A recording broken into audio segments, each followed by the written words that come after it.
I used to coach champions, but when I volunteered again, the head coach smiled pityingly and said, "We're going for a more energetic approach."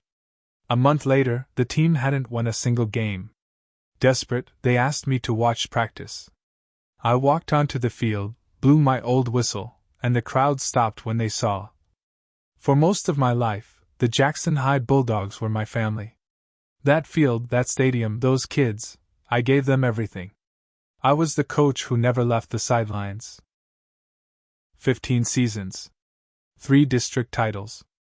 Dozens of kids into college. A handful into the pros. I wasn't a flashy guy. Never had the fancy plays or the fancy clothes. But I taught discipline. I taught heart. We ran power sets and basic 4-3 defense, and we ran them damn well. My boys knew how to block, how to tackle, how to keep their heads down and grind out a win. But 2 years ago, it all changed. I had a heart attack right after practice one day. Dropped right there on the field. Woke up in the hospital with tubes in my arms and a doctor telling me it was time to take it easy. They said it was stress, years of long hours, bad diet, too much caffeine. The school board gave me a plaque at the banquet that year. "Coach Martin, thanks for your service." That was it. 15 years, and I was out. I figured I'd recover, take some time, then get back out there. The Bulldogs needed me. But by the time I felt strong enough to volunteer again, there was a new sheriff in town. Brandon McCarthy. Young guy. 30 maybe. Hair slicked back like he was in a shampoo commercial. Tight polo shirts, flashy smile, sunglasses on top of his head, like he thought he was a celebrity. I went to his office that August, told him I was ready to help. Said I wasn't looking for a paycheck, just wanted to get back out there with the boys. Share what I knew. He looked at me like I was a charity case. Gave me that fake, tight-lipped smile and said, "Thanks for coming by, Coach, but we're going for a more energetic approach this season." Energetic approach. Like experience doesn't matter. Like teaching kids how to line up properly and hold a block doesn't win games. I bit my tongue. Shook his hand. Told him good luck. I watched from the stands that first month. Couldn't stay away. What I saw made my stomach turn. Kids were sloppy, missed tackles, lazy routes, no communication. They were running some kind of spread offense like they were a college team, but they didn't have the fundamentals for it. They lost every game. Badly. The parents started getting restless. I'd hear them in the stands. "Bo doesn't even know what he's supposed to do out there.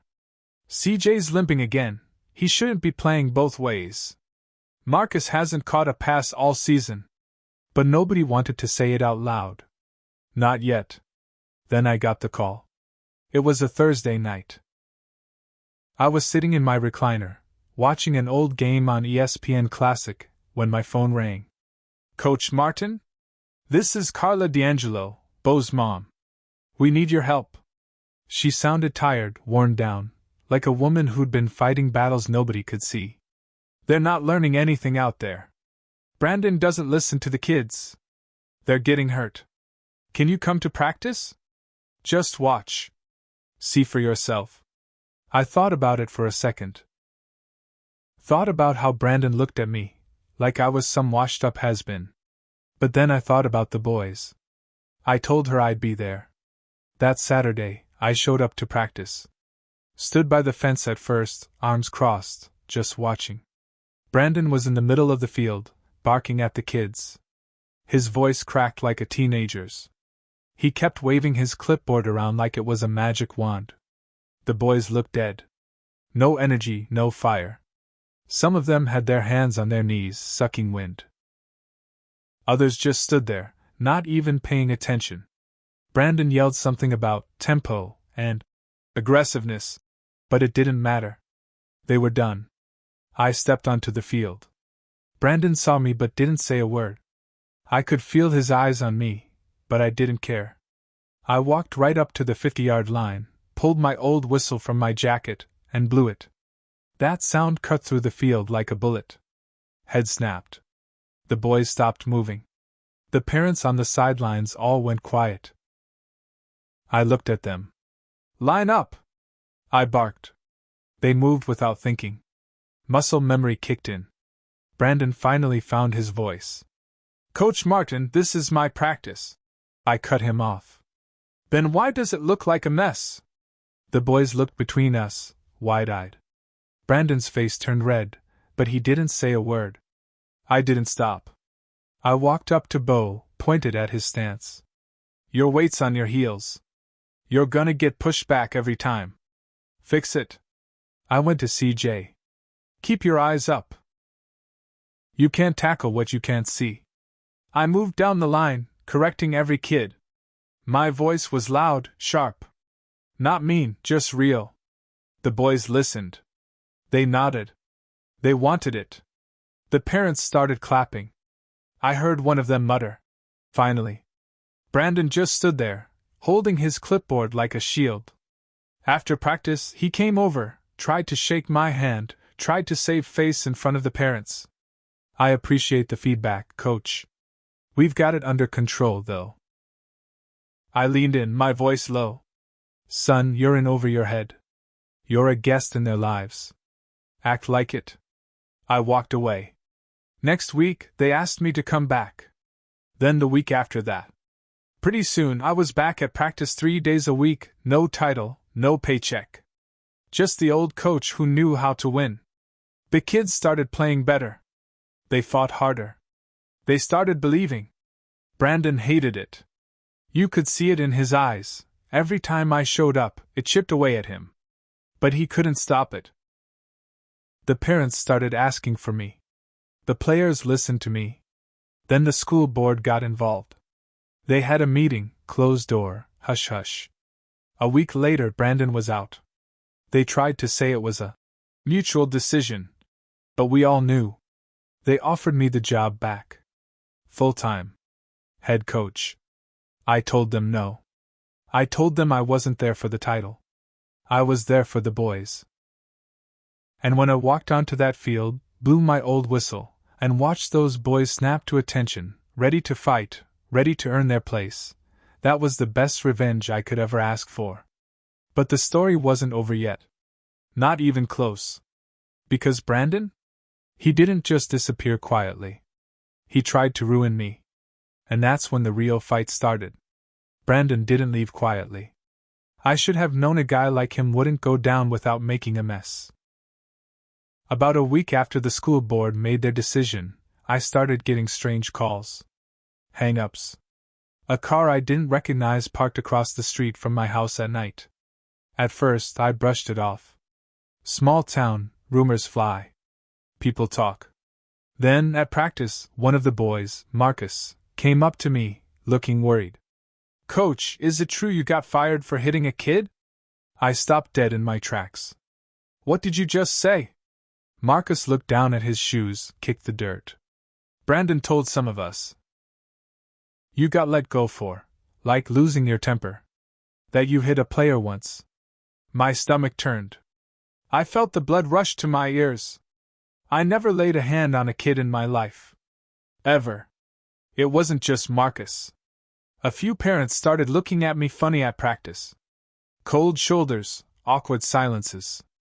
A couple even pulled their kids early. I heard whispers. Hothead shouldn't be around kids too old to coach. Brandon was poisoning the well. I knew I had to act fast. I called a meeting. Players, parents, boosters, all of them. I stood in front of that crowd at the community center and told the truth. I told them exactly what happened with Brandon, exactly what I said to him, exactly why I was back out there. I could see the doubt on some faces, but I could also see the loyalty on others. Bo's mom stood up first. "Coach Martin never laid a hand on anybody. He's the reason my boy's still playing." Others followed. But Brandon? He wasn't done yet. A few days later, I got served. A formal complaint filed against me with the school district, allegations of creating a hostile environment, unsafe coaching practices, and inappropriate conduct. The complaint came with an anonymous letter, typed, no name signed. But I knew. The language, the tone, the timing. It was Brandon. I sat in my truck after reading that letter, my hands gripping the steering wheel so tight my knuckles turned white. This wasn't just about football anymore. This was a man trying to destroy my name, my reputation, everything I'd built. I thought about walking away. But then I thought about the boys. Bo, CJ. Marcus. I thought about how they looked at me after that first practice, when I blew the whistle and showed them someone still gave a damn. I wasn't going to let Brandon take that from them. So I fought back. I went to the school board. I brought every record I had, practice logs, game footage, testimonials from parents and players. I showed them who I was, who I had always been. And then I did something Brandon didn't expect. I found out where he'd gone. Turns out, after getting fired, Brandon took a job at a private football academy about an hour away. Big money, fancy facilities, all the bells and whistles. I made some calls. Quiet ones. Talked to a few parents whose kids went there. Talked to a couple assistant coaches. The stories I heard? Brandon wasn't just a bad coach, he was reckless. Pushing kids too hard in the heat without water breaks. Yelling in their faces until they cried. Favoring kids whose parents donated big. It was all there. I gathered it. Documented it. And I waited. Waited for the right moment to strike. Because I wasn't just going to survive this. I was going to make sure Brandon never coached again. And when I was done, everyone would know exactly who he really was. It all came to a head 2 months later. Brandon had settled in at that fancy private football academy, selling himself as some kind of football genius. Their website even had a page with his picture, arms crossed, tight polo, that same smug smile. Coach McCarthy, building tomorrow's champions. It made my stomach turn. But I wasn't done collecting. I had emails. Texts from parents. A video of Brandon screaming at a kid during a practice, spit flying, the kid flinching like a cornered animal. I had records of injuries. Sprained ankles, heat exhaustion cases, and a clear pattern that he ignored safety guidelines. I sent it all in a package. Anonymous tip. Mailed it straight to the school board of that academy, and while I was at it, I sent a copy to a local news station too. I didn't sign my name. I didn't have to. 2 weeks later, it blew up. The academy launched an investigation. They suspended Brandon. The news ran a story. Private academy under fire for unsafe coaching practices. Parents started pulling their kids. The fancy donors stopped writing checks. Brandon tried to spin it, said it was all a smear campaign. But the emails, the video, the testimonies, it was too much. They fired him. And just like that, the golden boy was out. But it didn't stop there. Turns out, Brandon had listed me as a reference on his original job application. Said I'd mentored him, that I'd inspired his coaching philosophy. That was a lie. When the reporters started digging, they called me. I told them the truth. Every word. The headline the next day was brutal. Former high school coach accused of misconduct fired from private academy after investigation. Brandon's name was mud. I heard he tried to get another coaching job in Texas, couldn't even get an interview. Last I heard, he was working at a car lot outside of Memphis, trying to sell trucks to people who didn't want them. And me? I kept showing up at Jackson High, volunteering 3 days a week. No paycheck. No title. Just me, my whistle, and the boys. But it wasn't all perfect. I learned a few hard truths along the way. Like how I'd let the program get too comfortable under my old leadership. I'd been too loyal to some kids who didn't work hard enough, too quick to dismiss new ideas just because they weren't mine. I wasn't perfect. I had to face that. So I changed. I listened more. I started mentoring the younger assistant coaches, helped them learn the basics without being afraid to try new things. We blended the old-school fundamentals with some modern strategies that actually fit our players. And the boys? They thrived. We won 8-2 that season. Not perfect, but a damn sight better than the disaster we were left with. The parents started showing up again, cheering hard. The kids played with pride. And when we won the district championship that year, they carried me off the field on their shoulders. I didn't ask for it. Didn't want it. But I'll be honest, it felt damn good. Brandon? He faded away. I heard from an old contact that he tried to sue the academy for wrongful termination. It got tossed out.